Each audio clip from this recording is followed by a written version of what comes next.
welcome in. We are on the clock. I am Joel Klatt, Fox Sports draft analyst, and I am happy to have you. Thank you for joining me here. We're going to get all things draft today covered. I've got my new mock draft that we're going to go through the top 10 picks. I'm going to outline the top 10 picks, including a trade that I have proposed in my latest mock draft. I'm going to talk about Josh Allen and free agency, how one affects the other, as well as a pure player evaluation of Josh Allen, the quarterback from Wyoming. And then we'll get to some of your tweets a little bit later in the show. And specifically, I might have a little response to a couple of them in a, I don't know, maybe spirited tone. We'll get to that a little bit later. But for now, let's get to Mock 4.0 on the website right now, foxsports.com. Here are my top 10 picks.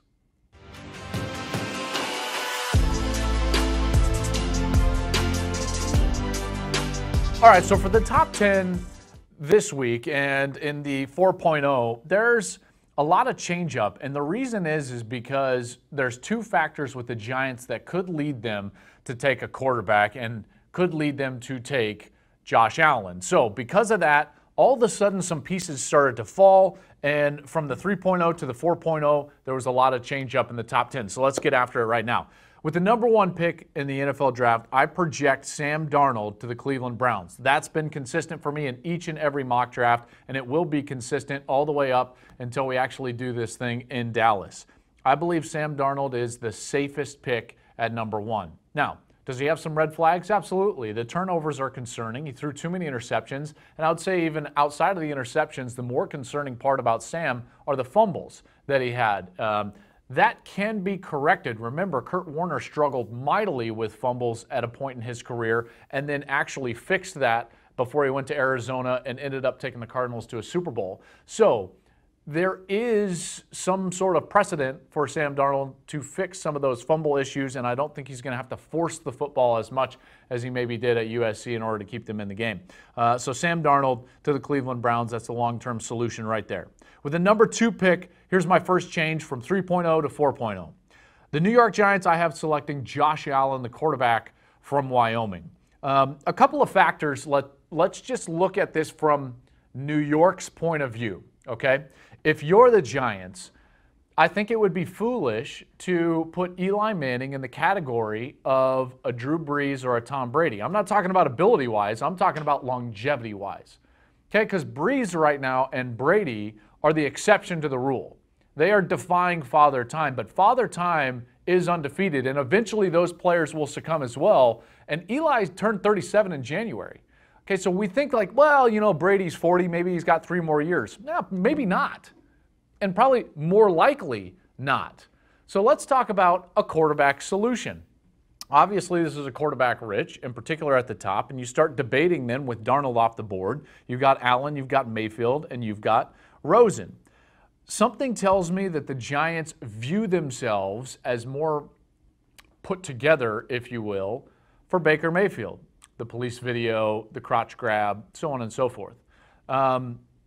Because of that, I think it'll come down to Allen and Rosen for the Giants, and that's not necessarily a problem for the Jets, which we'll get to at number 3.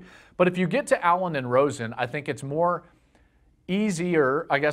easier to explain away his red flags versus Rosen's. Let me explain. So we've already got to the point where the Giants are going to take a quarterback. Now you get to Allen versus Rosen, and Allen's problems were completion percentage. You can explain those away very easily, actually.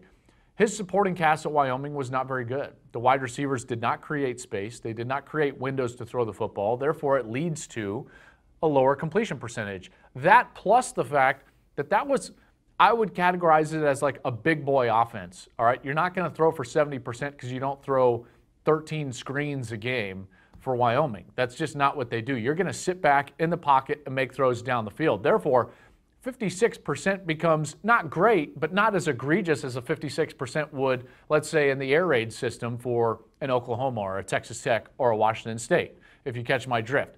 They were forcing the ball down the field, tight windows, not a lot of separation, and all of a sudden you get at this point where a quarterback that maybe does have some accuracy is coined with the inaccurate mantra, because of the 56%, you can explain it away. Whereas Rosen's red flags become durability, harder to explain those away, right? I mean, durability is what it is. You're not on the field, you're not on the field. That's where I get to Josh Allen at number 2, the Wyoming quarterback to the Giants. Long dissertation, and from there it starts to fall into place a little bit quicker.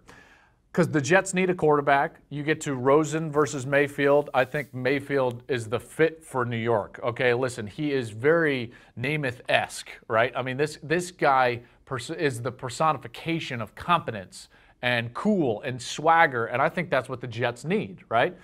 This is an organization that desperately needs a quarterback. I think Mayfield's the best quarterback in the draft. He might not be the safest pick, and he might not be the right fit for the Giants, but I think he's the best quarterback in the draft, and I think he gets taken at number 3 right there to New York. Cleveland then at number 4, likely to move this selection, okay? With Rosen still on the board, 3 quarterbacks gone, a really high probability that they move the selection. Let's say they don't.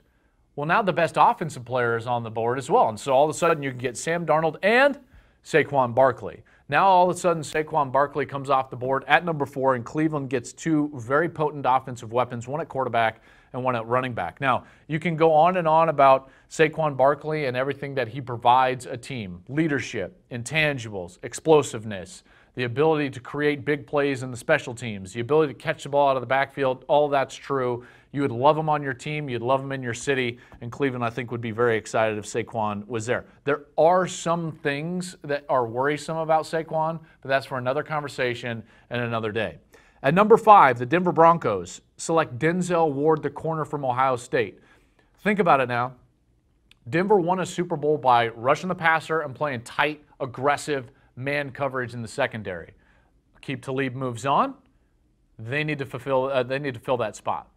I think Denzel Ward's the perfect fit. Played man-to-man at Ohio State. Really aggressive style of defense. He's a physical corner. He might not be the biggest, rangiest guy, but he covers well, he tackles well, he gets off blocks well. And if you were reading anything that Bill Belichick was talking about this week, he says the best 2 attributes that any defender can have at any position, whether it's corner, linebacker, defensive end, safety, any of them, the ability to get off blocks and the ability to tackle.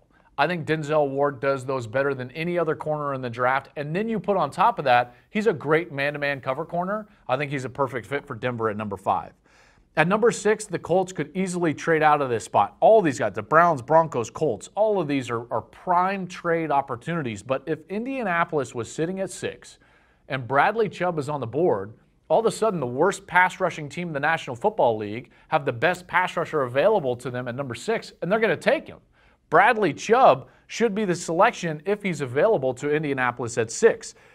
He's got a rare skill set in that he's a great pass rusher, and yet he also plays with a high motor. A lot of times you don't get those 2 things molded into one another. Bradley Chubb certainly has those. Very gifted player, long, lean, athletic, can bend well, gets to the quarterback, and he would certainly help the Indianapolis Colts there at number 6.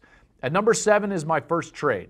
And the only trade I actually proposed in this. So what I have here is Buffalo trading the 12th and the 22nd pick to jump up to Tampa's number 7 spot. Tampa gets to get 2 first-round draft picks. They move back. They can continue to bolster their roster. But now all of a sudden Buffalo, with guess who, Josh Rosen on the board, they jump up and they get a quarterback. I think that this is a pretty good fit. Not a great fit, but a pretty good fit. Buffalo's desperate to get a signal caller, and Rosen, at least in my view, is the best pure quarterback in the draft. It's hard to draft him any higher than this for me because of the durability questions, but I think Josh Rosen could fit very well with Buffalo. At number 8, the Chicago Bears. Chicago shocked everybody last year when they traded down 1 spot to take a player that would have been, trading up 1 spot to take a player that would have been there at their original selection. It was weird, all right, to say the least. I think they make up for that this year. They don't move, and at number 8, I think they get the most NFL-ready, safest player on the board, Quentin Nelson. They need help in a lot of different areas, but this is the type of guy that could be a Pro Bowl, All-Pro style player right away in the NFL, even in his rookie season, and probably do that for 10-plus years. That's a good selection, right? That's a safe pick. That's what you need to do if you're Chicago in the top 10. Not the shenanigans, Super Troopers, that happened last year. I think Quentin Nelson would be a good fit for Chicago there at 8. At number 9, the San Francisco 49ers. This is a really advantageous spot to be if you're John Lynch because there's a lot of quality players on the board. And one of the things that John Lynch has the opportunity to do is be great at every level of his defense. Remember, this is a guy that won a Super Bowl with Tampa as a player, as a safety, and they were great at every level. Okay, he believes in that layered defense, front to back, inside out. Okay, and he has an opportunity to build that. Think about what they've been building in the front seven. Think about their draft picks a year ago, and now all of a sudden, Minkah Fitzpatrick's available to the San Francisco 49ers. What a great fit, great selection. A safety almost in the John Lynch mold in that he's tough, can play everywhere, highly intelligent. I'm talking about every position, man coverage, zone coverage, more athletic than John Lynch. I think Minkah Fitzpatrick is such a good fit for the 49ers. That's why I have him going there at number 9. Across the bay in Oakland at number 10, Derwin James. So a couple of safeties. I'm going to go back to that Tampa team because Lynch is going to try to replicate what that Tampa team had in terms of the layers of defense. And I think that John Gruden has a chance to start to replicate what Tampa was in that he didn't have to be the best offense in the NFL to win a Super Bowl. He could lean on his defense and be good enough on offense, right? They've got some really good players on the defensive side. You add a piece or two, and all of a sudden you're talking about a team that could dominate on the defensive side. Derwin James, safety from Florida State, goes to Oakland. Gruden starts to build his Tampa version there with the Raiders in his second stint with the Raiders. So that's it. My top 10 picks: Sam Darnold, Josh Allen, Baker Mayfield, Saquon Barkley, Denzel Ward, Bradley Chubb, Josh Rosen, Quentin Nelson, Minkah Fitzpatrick, and Derwin James.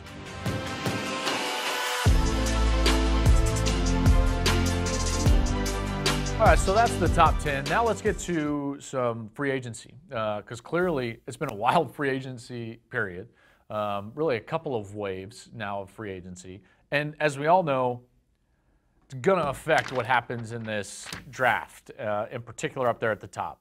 Let's talk about the Patriots. Okay, they're the ones that made the splashiest move of the week so far during this offseason. So they trade up essentially to get a second first-round pick. Not really the Patriot way, right? They have not generally been aggressive upward in the draft as they have been aggressive downward in the draft, accumulating more picks later in the draft because they believe in their system of evaluation. Remember? I mean, they believe in their free agents. They believe in their low-round draft picks. They've built, a decade of dominance on guys like that, But this time they get aggressive. And Cooks leaves, who maybe wasn't a great fit for them anyways, in particular if you read between the tea leaves like Tom Brady. Maybe not a great fit. Cooks moves on to the Rams, which we'll get to that in a second. And now New England has 2 first-round draft picks. This is really important because they have 2 what I would deem glaring needs, and there are positions that have to be fixed immediately. You can talk all you want about weapons and so on and so forth. The bottom line is New England has got to get to the passer, and they've got to protect the passer. They've got to do that better, in particular after losing some of their players like Nate Solder, their mainstay at left tackle. They were, I thought, too old rushing the passer last year. So at 23 and at 31, I have them addressing those 2 specific needs in the first round. Mike McGlinchey, the offensive tackle from Notre Dame, I think is a good fit for New England. Really tough player, smart player, solid offensive lineman that I think fits the Patriot way. Down there at 31 then, I've got Sam Hubbard, the defensive end for Ohio State. He's tested really well. He's flying under the radar. Remember, Bill Belichick was actually at Ohio State's pro day. I believe it was to check out some of these pass rushers like Tyquan Lewis, Jalen Holmes, and more particularly Sam Hubbard. Sam is very smart. He can be a role player, but he's also a guy that Ohio State used in several different situations, i.e. he can move down and play the 3 technique, he can play the 5 technique, he can play the 9 technique. All that to say he can line up anywhere and be effective as a pass rusher. So that's what I believe New England is going to be trying to do. They got aggressive to move up. They have to address the offensive tackle position. They've got to address their pass rush, and this gives them a chance in this first round to do both. Now let's talk about the team that they were dance partners with in that trade, the Rams. What? I mean, as much as you can win the offseason, and rarely does the team that win the offseason win the Super Bowl, but, however, at this point, they're all in, man. I mean, seriously? You win the NFC West. Granted, it wasn't a great NFC West, and Garoppolo didn't play all year, so it's going to be a very different division this year. But you clearly have your quarterback moving forward. You got that fixed. You win the NFC West. You lead the league in scoring, and all of a sudden they get Marcus Peters, Aqib Talib, all of a sudden the best tandem cornerbacks in the league. Think about that. Like, Rams have the best cornerbacks in the league. That's crazy. Just like that. Ndamukong Suh up front with Aaron Donald. What? Like, good luck blocking those guys, in particular in the run game, much less pass rush will come, right? I'm talking about, like, can you run the football against the Rams? Nope. Can't do it. Can't do it. And then they get Brandon Cooks. We'll see how that plays out. Getting weapons for a guy like Jared Goff is always good. I think Cooks fits pretty well with what they're trying to do. They're not a system of, we're going to try to have big-bodied wide receivers that have possession style of catches. They like kind of a more of a West Coast style of system that runs on timing, spacing, things of that nature. So I think Cooks is a fit. Just think about this. Combine 9 All-Pro selections and 12 Pro Bowls with just those 4 players,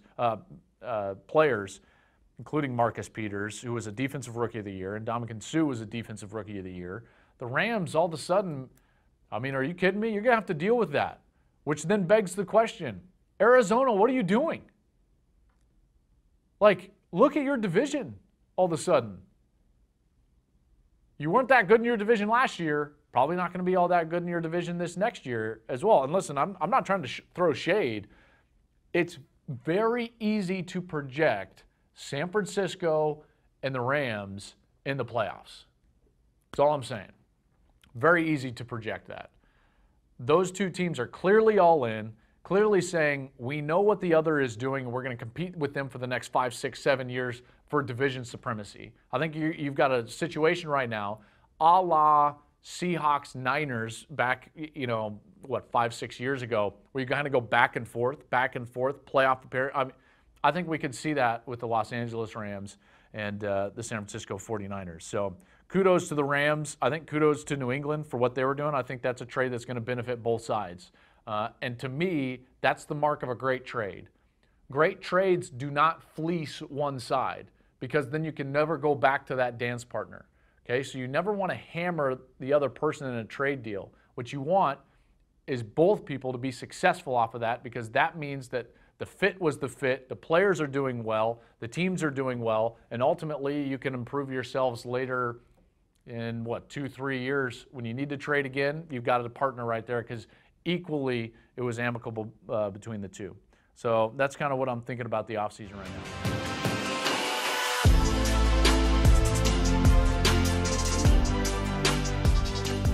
All right, let's get to a player evaluation. We're going to do this Madden rating style. We're on the internet. You guys are probably gamers, have never played the game. I know, boo me. If you can boo me online right now. And that also, be interactive, all right? Invite the show with some friends. Be interactive. Send us some of your comments. We'll try to get to them as best we can, maybe next week or the week after. Josh Allen player evaluation. Madden style. I've got some areas where we're going to rate him 1 to 100. And what are we going to start with? What do we got? Let's do awareness. Awareness. Let's see. 1 to 100 and awareness. I think we're going to go with 65. 65 on awareness. And the reason why I mark him, I would consider this down. Okay, so anything under 75 for me, I don't know how you view Madden ratings, but under 75 for me, you need to improve. You need to get, minimum, you need to be at about 75 to be an adequate starter in the National Football League. If you want to be a really good starter, you need to be in the 80s. If you want to be an elite starter, you got to be in the 90s. Okay, so in this category, in terms of awareness, I'd say 65. I say this because he does not anticipate throws very well. This could be born out of a couple of things. One, he just doesn't, and he trusts his arm too much because it's so powerful that he's always going to try to see a throw before letting it rip. And two, he's been burned by subpar wide receivers too many times that he's going to wait to see the throw before he lets it rip because he can. Okay? Either scenario is bad, and you got to get yourself out of that. And learning awareness, learning anticipation, very tough. Very tough. I can't give you a great example of a guy that I thought didn't have great awareness or anticipation, in particular with windows down the field in college, that then got that later in his career. It's one of the reasons why I'm not as high on Allen as some of the other quarterbacks. But yeah, 65 for awareness. All right, next category. Arm strength. Oh, geez. This is... Just because I can't, I feel like one of those stodgy baseball writers right now is like, oh, I can't give a first ballot vote. I just can't do 100, but like, this is my first 99, right? I mean, it's one of the more powerful, high velocity, high RPM arms I've ever seen. I've seen a lot of guys throw a football. You can imagine, right? I've been around this game forever. My dad was a high school football coach for 30 years. Played at Colorado, banged around in NFL mini camps. Now I've covered the game, for 13 years at the college level, all these different pro days, watching almost every single quarterback that was worth his salt work out, throw live, shorts and a t-shirt. When you see Josh Allen throw a football, it's like, whoa. I mean, it's hard not to get enamored with that. You have to remind yourself that the position is more than just arm strength. But man, 99. If he was on Madden, he'd throw a football over that mountain. Like cousin Rico. That's right. Rico! All right, accuracy. This one's tougher. This one's tougher. It'd be really easy for me to write like a 55 down right now. It would be very easy, but I'm not going to. Okay? Accuracy is a two-way street. I'm going to give him a 70, basically meaning like I'm not made up. I haven't made up my mind about this guy's accuracy. There's a part of accuracy that has to do with timing and spacing throwing the football. If your wide receiver is not in the right spot, you can look like a total you-know-what. And it's not your fault, right? Like you're doing everything that you've been taught to do, and maybe you throw an accurate ball, and your receiver sucks. It's like, what are you going to do? Sometimes receivers jump when they're not supposed to. Sometimes they do weird things to try to catch the ball behind him. On tape, he doesn't have the most accurate arm. His wide receivers don't help him at all. At all. Okay? So not the most accurate. I think he can get there. I'm not going to knock him like some others would. That's like this big deal. It's like, well, he's not accurate. It's a two-way street, man. Very much a two-way street. If you haven't been in the pocket and felt the rush and understood the windows or the timing and man coverage, it's hard to explain. But there are throws you make that when it comes off your hand, you're like, that's a perfect throw. Perfect throw based on the defense, the timing, everything involved. And the wide receiver is like running around the field like a slappy. And it like falls incomplete. And everyone's like, nice throw. You're like, yeah, it was. It was a beautiful throw, actually. I wish you knew. The wide receiver just jogs off. No one says anything to him. I'd like to say something to him. Maybe I could clap back at him on the sideline. But then I'd be a bad teammate. Way to go. All right, next. Speed and agility.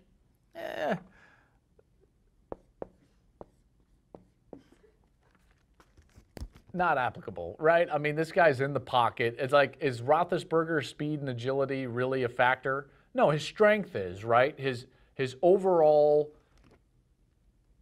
I mean, it's not even his agility, right? It's just like guys fall off of him like he's made of concrete or kryptonite or whatever. It's not necessarily that he's so fleet of foot. Is Tom Brady fleet of foot? No. Is he agile? No, not really. They manipulate the pocket well, and Allen manipulates the pocket better than you would expect. So if you're talking about that, right, like that type of agility, I would say Allen is adequate, right? So speed doesn't matter. His agility, though, his ability to move subtly in the pocket, get himself on balance in order to throw the football down the field, about a 75. I would say it's average right now. It could get better, certainly, but he's a big guy, and he's still young. Remember, a lot of times, guys that big, this is going to sound so strange, guys that large, he's a large guy, they've only been that size for like 3 years of their entire life. So they're still kind of learning. Small guys have generally been small forever. So their agility is what it has always been, because that's what they've had to rely on forever.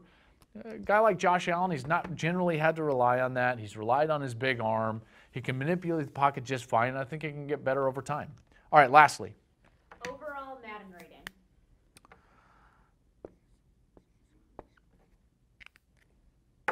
Kind of set this one up at the beginning. I'd say Josh Allen right now is kind of average NFL quarterback. I think this is a positive rating for him. I think it would be easier to rate him lower than this. We'll see how it goes. I think fit has a lot to do with what Josh Allen can become at the NFL level. Great kid. I'm talking about a great kid. Will be tremendous in the locker room. Really love him. I hope he has a lot of success. I have my question marks, okay? I don't think he can be an elite quarterback in the NFL, but for right now, 75. So let's try to project that out a little bit, okay? Not Madden-style rating, but like comps. Okay, so if you don't like the rating system, let's talk about comps. When I talk about comps, I always try to look at best case scenario, all right? So for instance, last week I told you like the comps for Mayfield are Russell Wilson and Drew Brees. That's a best case scenario. That's not just like run-of-the-mill average comp. Best case scenario for Josh Allen, I think, is Joe Flacco. Okay? Think about it now. Flacco, where does he win? Outside the numbers and down the field. Right? He's not a great intermediate thrower. He doesn't win with touch all the time, although he has touch, and certainly he's got some accuracy. But he's really dangerous outside the numbers and down the field. Think about when they won the Super Bowl. That's what they did, right? They were struggling offensively, and then all of a sudden they changed some things up, remember, on the offensive staff, and they started doing what? Throwing the ball down the field, allowing him to set up and use that big arm to get the ball over the defense. That's what I think Josh Allen needs to do. If he goes to a place that's trying to run him into a intricate West Coast, timing-oriented, middle-of-the-field-oriented system, I think he's going to struggle because he doesn't generally change speeds well. He's a fastball thrower, so he needs to go to an offense that wants to sit back and throw big fastballs outside the numbers and down the field. And if that fit takes place, I think he'll reach his potential like Joe Flacco. Now let's talk about a comparison that I hear a lot, and yet I don't buy into as much, and that is the Carson Wentz comparison. Okay, I get it. They both went to a quote-unquote small school, although I think Wyoming, that's a little bit disparaging to call them a small school like North Dakota State. They played for the same coach, Craig Bohl. I get it. They were a little under the radar, and then like someone says before their last year in college, like, hey, watch this guy. He's on a lot of people's draft boards. And so they had a similar path. That doesn't mean they're a similar player, okay? And I think that distinction needs to be made. The comparison for me between Wentz and Allen is path. It's not player. Wentz is much more athletic. Wentz can change his arm angle. Wentz was a winner. Allen in Wyoming didn't win a lot, right? Like he's so gifted as a thrower of the football, whereas like Wentz was kind of like this rugged battler at North Dakota State, who won a lot of football games. Yeah, he had the frame, but he was athletic. He did have a big arm, but not nearly what Josh Allen's was. He had some injury problems his last year. He overcame them. Hopefully he can overcome this injury issue that he had this year with Philadelphia. But again, just keep that in the back of your mind. When you hear comparisons for Josh Allen to Carson Wentz, keep it in the back of your mind. People are doing that more so out of laziness because they're comparing path than they are player. The players are very different. Think more Joe Flacco rather than Carson Wentz.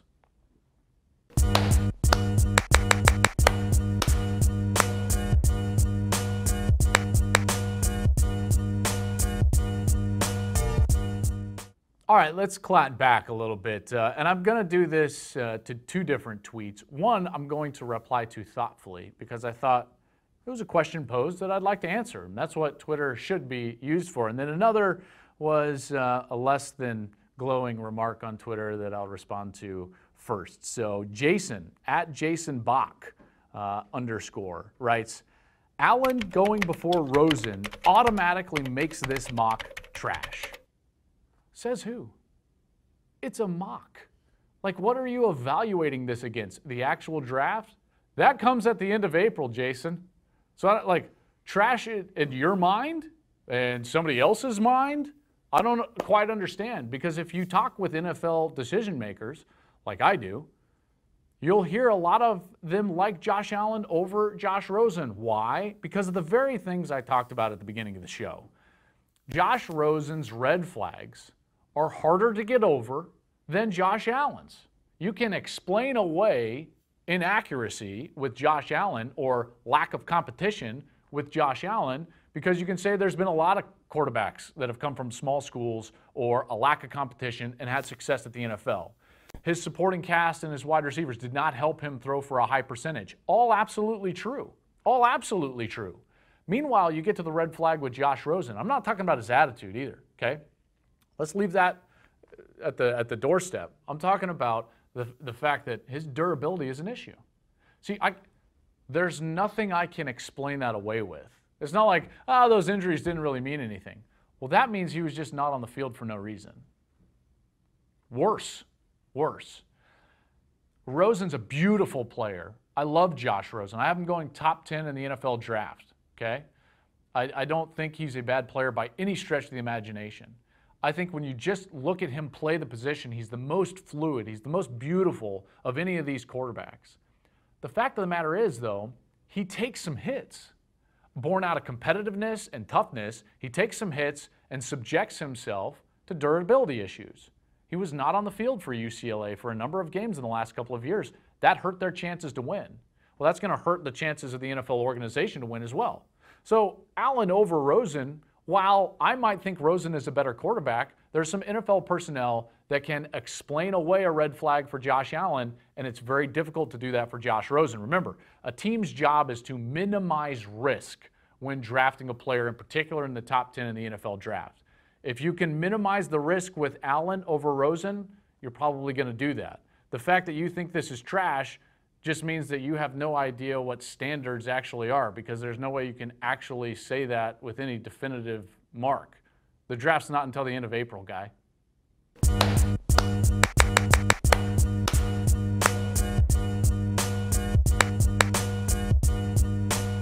All right, guys, that's going to do it for On the Clock this week. Appreciate you watching, being a part of the show. Remember, send us your comments, your questions, in particular if they're thoughtful, I'll answer them thoughtfully. If they're not thoughtful, I will answer them unthoughtfully, if that's a word. Until next week, I'm Joel Klatt, On the Clock, next week on Wednesday. Yeah.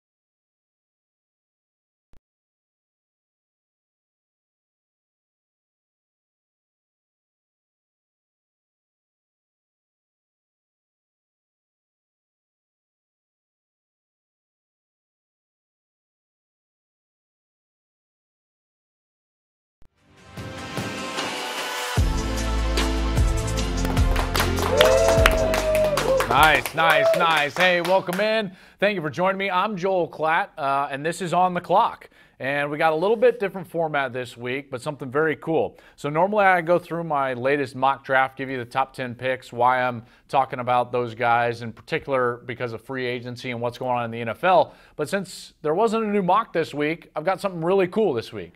the 10 guys that I would categorize as somewhat of sleepers are flying under the radar. So I have 10 players that aren't getting a lot of buzz right now. Some of them are, but they aren't getting as much buzz as some others at their position group that I think you need to know, because I think all of these guys have a chance to get drafted maybe in the first round, some maybe even in the second round or into the third, but certainly first two-day picks in this spring's NFL draft. So let's get to it.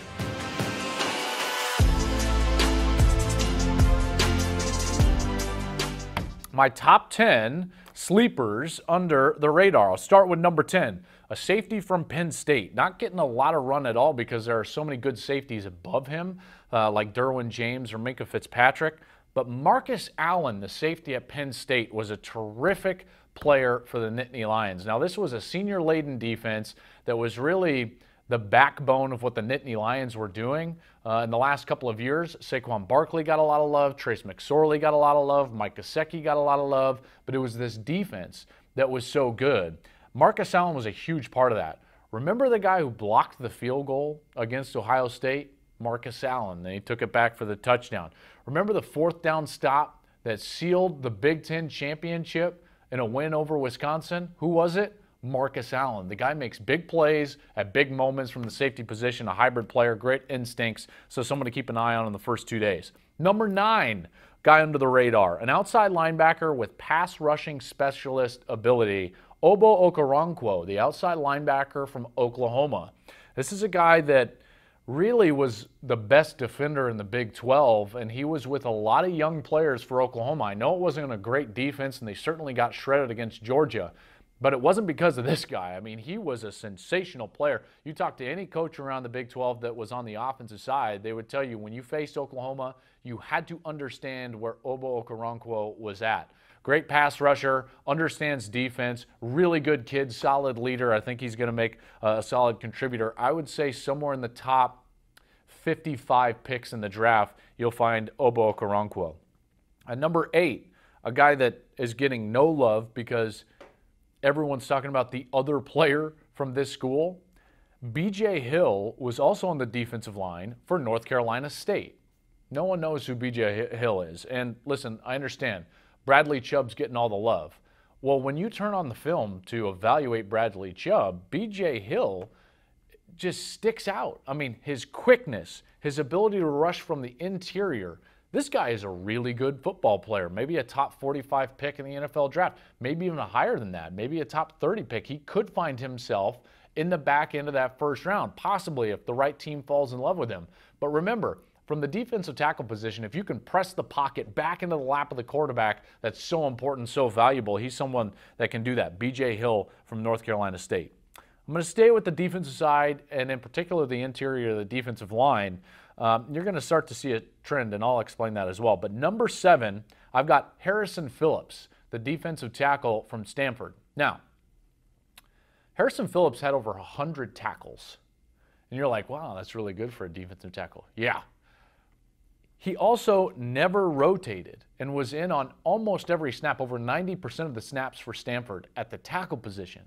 And oh, by the way, they played the odd defensive front, which means he's actually a nose guard. So a nose guard who plays over 90% of the snaps made over 100 tackles.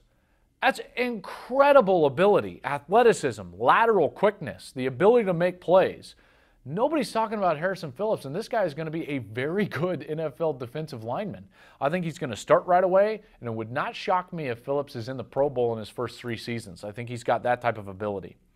Number 6, another defensive lineman. You'll have to, and this is where I was going to stop and say, the reason you're getting a lot of these players, I'm a firm believer that you build your defense front to back and inside out.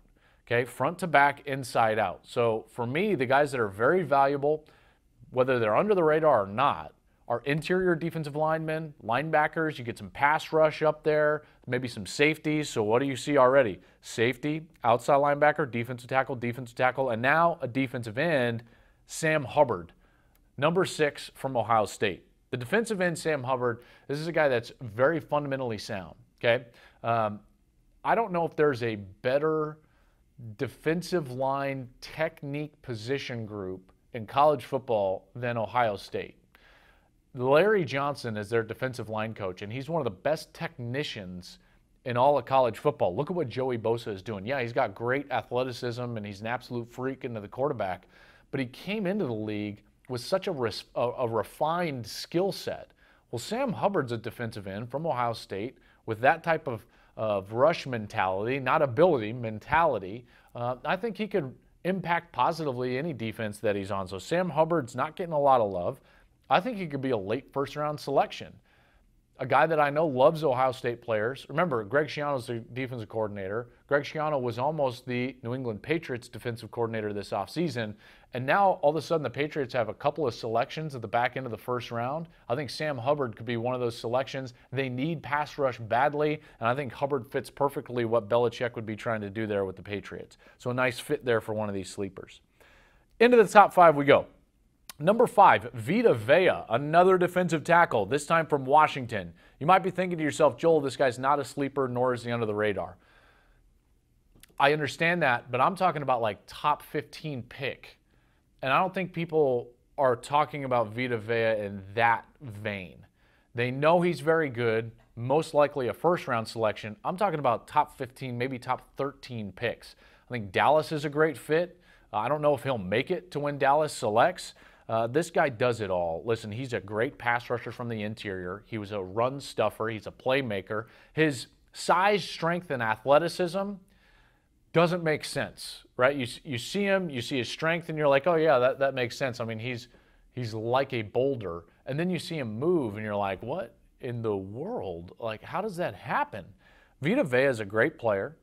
I truly believe that this guy has all-pro potential. That's why I think he should be selected in the top 15 picks in this year's draft, and I don't think he's been talked about quite like that in this process. Number 4, a really good player that came into college football highly recruited at a big place, kind of fell off the map, and then just had his best year on a top 20 defense in college football, and he was a huge reason why, maybe the reason why. Malik Jefferson, the linebacker from Texas. Look at me, front to back, inside out. You're getting all the defensive players on this sleeper list. Malik Jefferson is a terrific player, and he played hands down his best football for Tom Herman and more specifically Todd Orlando, the defensive coordinator down there for Texas. He's fast. He finishes really well, which I think is the best attribute for any linebacker, really any defender, the ability to tackle. And he tackled really well. He's better in coverage this year than he has been in the past. He was a quality leader for them.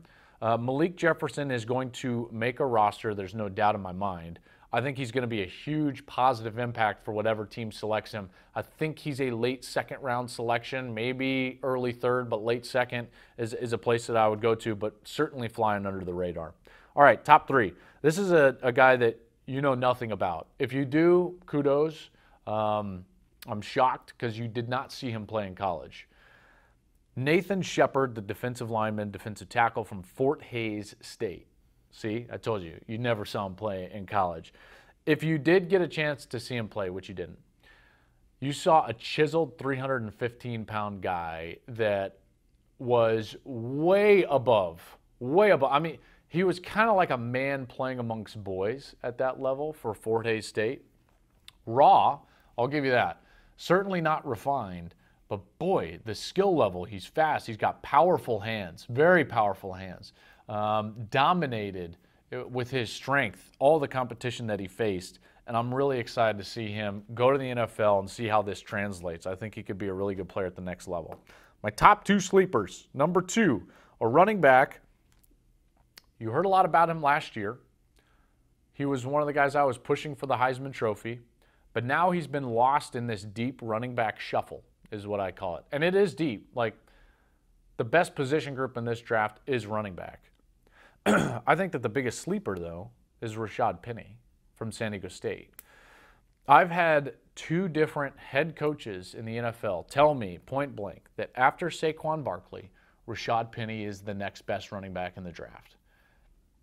Not many people are talking about him like that. And I get it, right? There's Ronald Jones from USC, really good back. You got both Chubb and Michelle from Georgia. You got Geis from LSU. There are a lot of good players to evaluate and to look at. But remember, Who are the best 2 running backs in the league last year? I'm talking about young rookie running backs, Alvin Kamara, and who led the league in rushing? Kareem Hunt. 3rd-round guys. So Rashad Penny, who I think could sneak into maybe even late 1st round, but certainly 2nd round, it would not shock me at all if Rashad Penny was not only the leading rookie rusher, but right up there with the league leaders in rushing in the entire National Football League.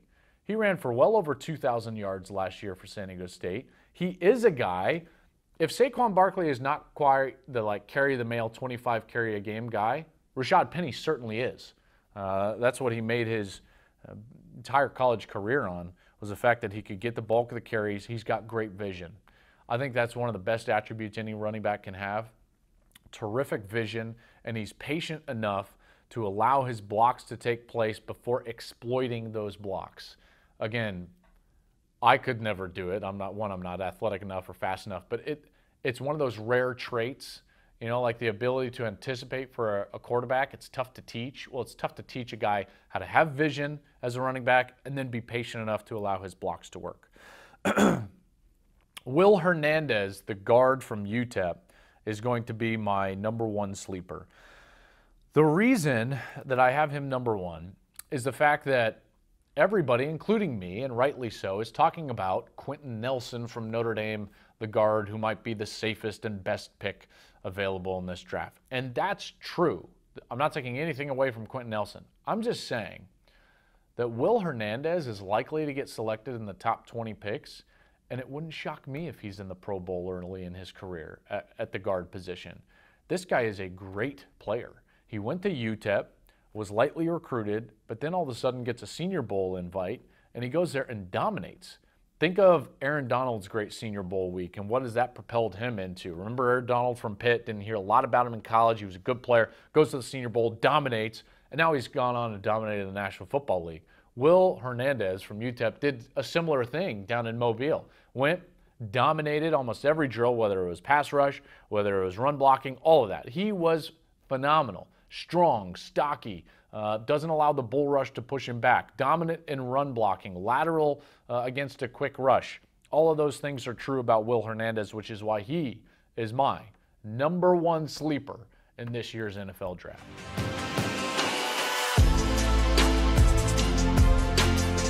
All right, player profile time, and we're going to go with my number 1 pick in the draft, Sam Darnold, in the player profile as rated by the Madden rating.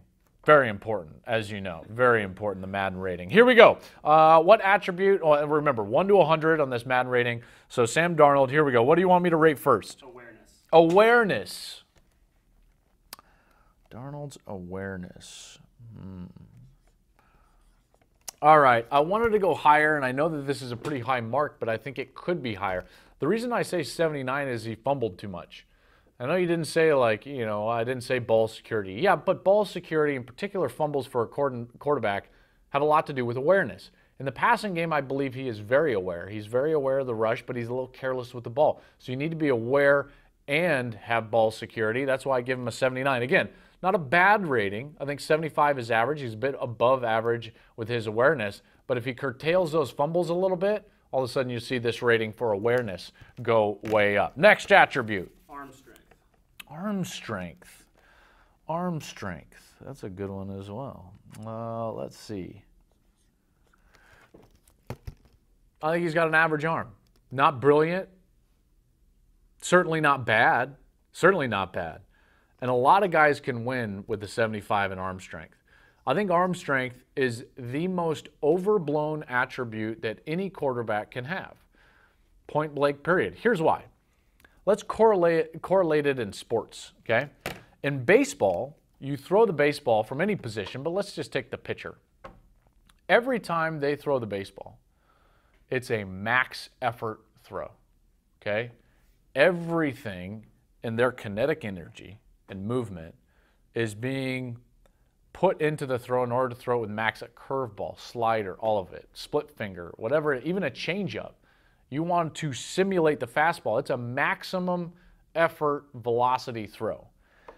As a quarterback, you almost never throw with maximum effort. You win with touch and accuracy. You also win with anticipation. So a lot of people talk about arm strength, and you ask me to rate it for Sam Darnold, I say 75, it's average. It's not going to blow you away. Can you get by with 75? Yeah, you're damn right you can get away with 75. In fact, 75 is plenty. There are guys in the NFL that have 60, 65 arm strength, Drew Brees, and shred it. He's going to lead the league with maybe every single passing record known to man. So arm strength, don't weight it too much. That's one of the reasons why I don't have Josh Allen in my top 3 quarterbacks. He's my 4th of the top 4. All right, next attribute. Accuracy. Accuracy. Okay, see, now we're getting into it. Let's see here. 90, highly accurate. This is where we get to what Sam Darnold does best. It's accurate with the football, anticipates windows. If you go back, if you want to, you could probably YouTube this. Late in the game against Texas, and Texas had a great defense. I'm talking great defense. Sam had to be brilliant in order for them to come back and tie this football game. It's late in the game, and they're driving from left to right. Darnold gets a blitz right in his face. I'm talking about an unblocked Texas Longhorn. I mean unblocked. And he kind of evades, jumps in the air, and throws a football to a running back running right down the middle of the field, right over the defender, right into the running back's arms. He jumped past a 15-yard throw that was like on the money. Call it a dime, whatever you want to call it. I mean, it was ridiculous accuracy through the roof. That's a 90 for me. Next attribute. Speed. Speed.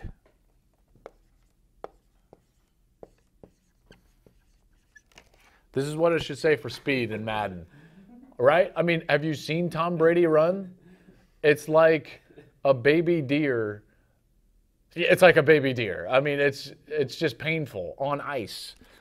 Speed isn't it. Now, let's break it into kind of a different. Now, let's talk about efficiency of movement and speed in the pocket. So let's talk about it in kind of a quickness frame of reference. If you're talking about foot speed, quickness, things like that, manipulating the pocket, fluidity of movement with your base, I think Darnold is very good. I would put Darnold as an 88. So if you're just talking about like the agility needed, not necessarily straight line speed, but the agility needed to manipulate the pocket like he's going to need to at the NFL level, it's an 88. It's really good. He does it as well as anybody. If you watch him play, he constantly gets himself back on the platform, even with a dirty pocket, dirt around him. He's got players at his feet. He can get himself set and his arm to the throw spot. So that's where I would go with speed. All right, what's next? Overall rating. Overall rating for Sam Darnold. 86. If you look in Madden, if I'm not mistaken, he shares this rating with, I think, the current comp, which is Matt Stafford. That's who I think that's Sam Darnold. Now, high end, you're going to get Favre, okay? If he can surpass this, if he can reach deep and draw on something that's even better than his skill level, which some quarterbacks do, then you're going to see him overachieve this 86. But 86 is really good. I mean, it's really good, and anybody would take that. And I think that the Cleveland Browns would be absolutely crazy if they didn't draft Sam Darnold. I know there's some noise right now that they might take Josh Allen. I think that's a smokescreen because when you compare the two, there is no comparison. I know they're each in the top 4, and Allen has a very strong arm, but I just debunked that for you, why the strong arm is not necessarily a great attribute to have, in particular when it's your only great attribute, is the fact that you rarely throw with max velocity in the National Football League. You win with anticipation, touch, and accuracy. And that's what Sam Darnold has in spades. 86 on the Madden rating.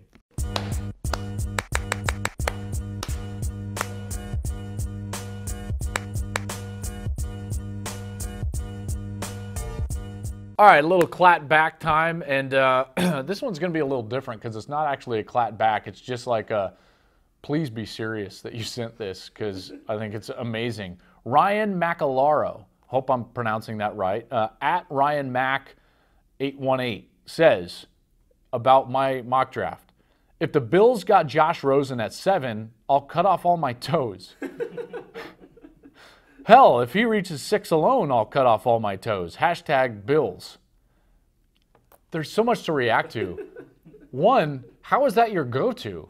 Like, Not, I'll give you $100, or like, I'll bet you $1,000 that he doesn't get there, or, you know, yeah, I'll cut off my toes. Like, are you a little Lebowski urban achiever? I'll get you a toe. I'll get you a toe by toe with nail polish, says Walter Sobchak. Is Walter Sobchak your, like, long-lost uncle? If you don't know who Walter Sobchak is, then I'm questioning everything about you, Ryan McAlaro. By the lack of laughter in this room, I'm guessing no one in this room knows who Walter Sobchak is either. If you don't know who Walter Sobchak is, Google it, because it's phenomenal. It's a great movie, The Big Lebowski. We got to understand what's going on right now. Cut off all my toes. It's a good chance he might get to 6. I'm just... Ryan, tweet us back. If you're serious... No, I don't want you to be serious. He's going to go to 6, maybe even 7 or lower, and I don't want you to cut off your toes. I'm not going to hold you to this. Or will I? I think I'm gonna tweet you. Draft night. 1 toe. What? Pinky toe. What do you think? Pinky swear? Ryan, will you pinky swear? Oh, bad joke.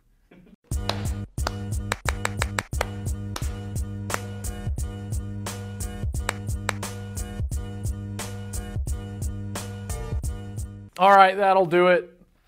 Ryan McAlaro. I hope you can keep all your toes. There's a good chance that you won't. There was your top 10 sleepers. We got to Sam Darnold. Awesome show today. Appreciate you watching. Remember, share this with your friends and comment.